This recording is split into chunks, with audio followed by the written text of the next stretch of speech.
Primero, mis excusas por llegar tarde. La senadora Angélica y yo estábamos en una audiencia de la Corte Interamericana de Derechos Humanos a propósito de este tema de las chuzadas y por eso llegamos tarde y nos perdimos las primeras intervenciones.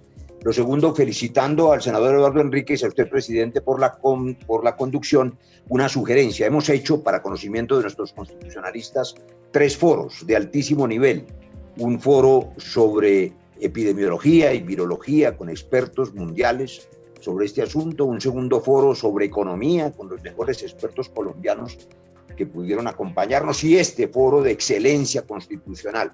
Sugiero, presidente, que la comisión, ya que está nuestro secretario general del Congreso conectado, Gregorio Lojash, que además es notario y es el responsable de la orientación jurídica de la mesa directiva en estos momentos en que el Congreso en la práctica no opera y donde las decisiones que se toman son decisiones muy complejas, a mi juicio muchas de ellas rayando en la ilegalidad, pues que aprovechemos la presencia del secretario, que además es gran jurista, Gregorio, para que nos ayude a publicar, presidente, en un libro, las memorias de estos 3 foros de la emergencia.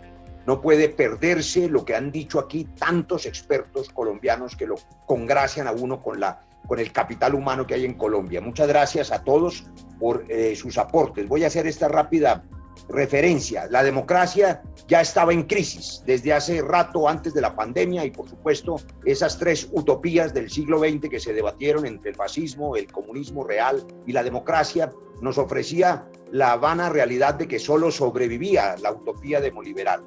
Bueno, venía en crisis hacía mucho rato y con esta pandemia ha entrado en cuidado intensivo, porque como bien han dicho varios de los antecesores, las sociedades confinadas por el miedo, no por la solidaridad, porque el mundo no paró por los 6 millones de niños que murieron el año pasado por hambre, eso no paró al mundo, el mundo paró por miedo.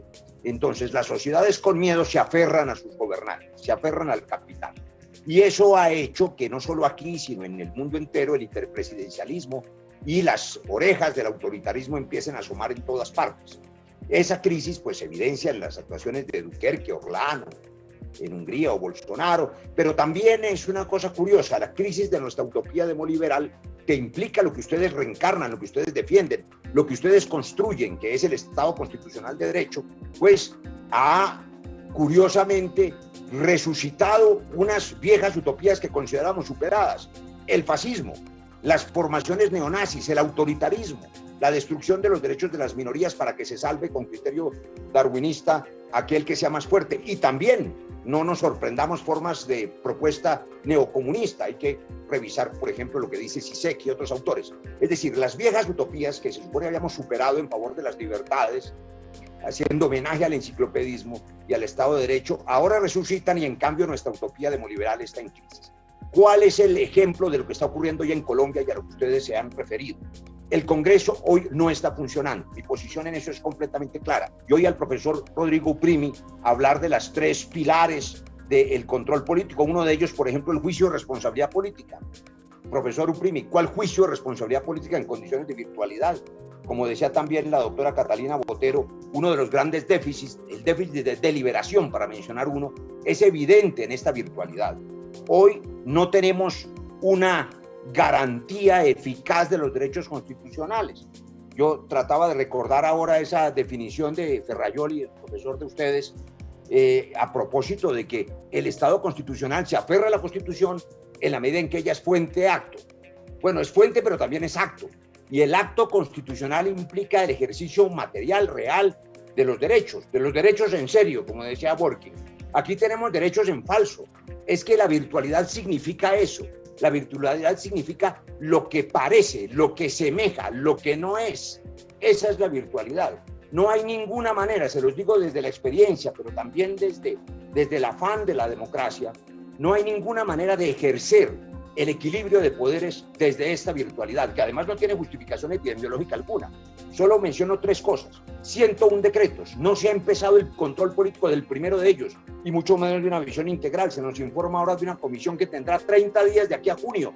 Por Dios, han pasado 2 meses, y en esos decretos cuántas cosas hay, muchas de ellas positivas, muchas de ellas violatorias de derechos fundamentales, que tienen efectos muy grandes. Un minuto, senador, para que concluya, por favor. Sonido al senador Barreras para que pueda concluir. Senador Roy, sonido para que pueda concluir su minuto. Gracias, presidente. Decretos que tienen efectos muy grandes sobre lo que será la pospandemia y por lo tanto la vida de todos ustedes. Pero no solamente son los decretos. Aquí ha habido, por supuesto, decisiones muy complejas que implican, por ejemplo, que ayer se echó por la borda definitivamente la cuarentena. Ese es un debate que no corresponde a este escenario, pero que los afecta a todos. Ustedes, mis queridos profesores de Derecho Constitucional, sus vidas, la mía, la de todos, depende de lo que se hizo, que es abrir una cuarentena a ciegas. Y claro, la inevitable presión de la economía, de la necesidad del empleo, en fin, debate universal, pero había que estar preparado y no lo estamos.